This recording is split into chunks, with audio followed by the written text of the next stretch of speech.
Today we're going to talk about the club that develops players better than any other on the planet, this being Ajax Amsterdam of the Netherlands. Now I know that's a pretty big claim, but I think it's a warranted one. Pretty much the only people that could probably be in the argument would be La Masia, which is the name of the academy at Barcelona, or Manchester United in the early 90s. Definitely not now. This club was founded at the turn of the century in 1900, and they have a very audacious nickname known as Die Gottenzöhnen, which means the Sons of God.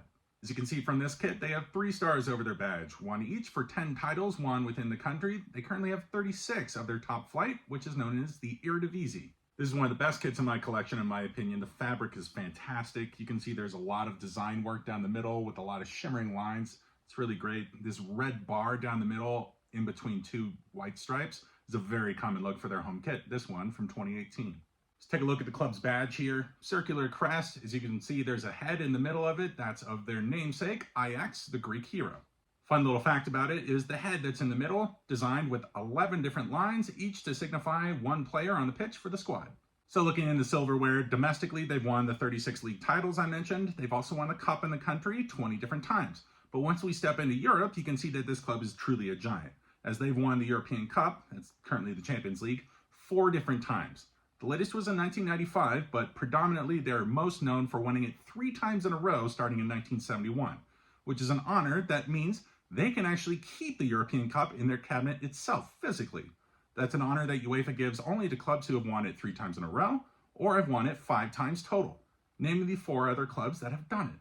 Let's talk about rivalries for the club. There are 2 you need to know about, one that's bigger than the other. The first one and biggest match played in Netherlands every single season is called Die Klassieker. It is with Feyenoord Rotterdam. This is a match that's pretty big. Die Klassieker is a match that's between 2 big cities, 2 big clubs, 2 great styles of football. It's always a good one to watch. PSV Eindhoven. This is the lesser rivalry for Ajax, but in my opinion, the more interesting one, because Ajax play a certain style of football and so do PSV. They're the 2 ways that pretty much any Dutch club is going to go about playing the game, with total football, the style played at Ajax, one I've talked about previously, a beautiful, flowing, movement-based type of play.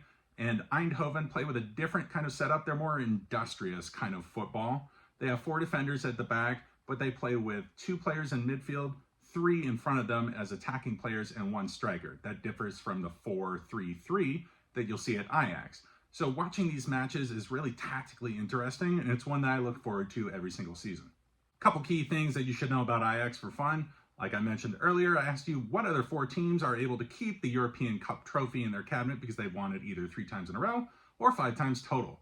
The other clubs are Real Madrid, who are the first ones to do it, Ajax second, Bayern Munich, who did it with 3 titles in a row later in the 70s, and then AC Milan from Italy and Liverpool from England, both upon their 5th victory. So let's talk about former players. There are 2 that you really need to know, the most important of which is Johan Cruyff. He's the man that essentially invented total football. He came through the club itself before moving to Barcelona, where he brought this style of football they played there. He's the greatest Dutch player of all time, easily in the top conversation of maybe top 5 players in the history of the game, definitely one of the most important ones. His number 14 is retired at the club. He played there in the 60s into the 70s and came back at one point in the 80s.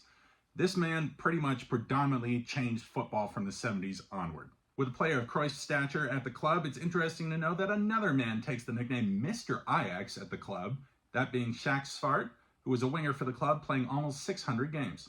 And I could probably just keep rattling off names here without any drop of quality for at least another 8 minutes. I'll just get a couple in. If Marco van Basten was here, for all you Arsenal fans, Dennis Bergkamp. For you Liverpool fans, Luis Suarez started his European time here before moving to your club. Wesley Sneijder, Edwin van der Sar, on and on and on. London came calling to Ajax in this offseason for a couple of their players, with West Ham United grabbing Mohamed Kudus, as well as Edson Alvarez as a replacement for Declan Rice. Arsenal grabbed Jurrien Timber, a great center back who suffered an injury right out of the gate, and I feel very bad for him. And on top of that, Fulham taking their other center back, Calvin Bassey. In their current squad, they replenished pretty well from abroad, with Josip Šutalo coming in from Croatian side Dinamo Zagreb. That's a great center back signing at a young age there.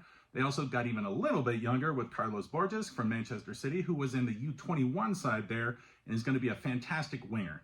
In terms of other great talent that they're developing, and the man they're going to rely on for goals once he becomes healthy again, is Brian Brophy. So that's your rundown on Ajax Amsterdam, Europe's finest academy of football.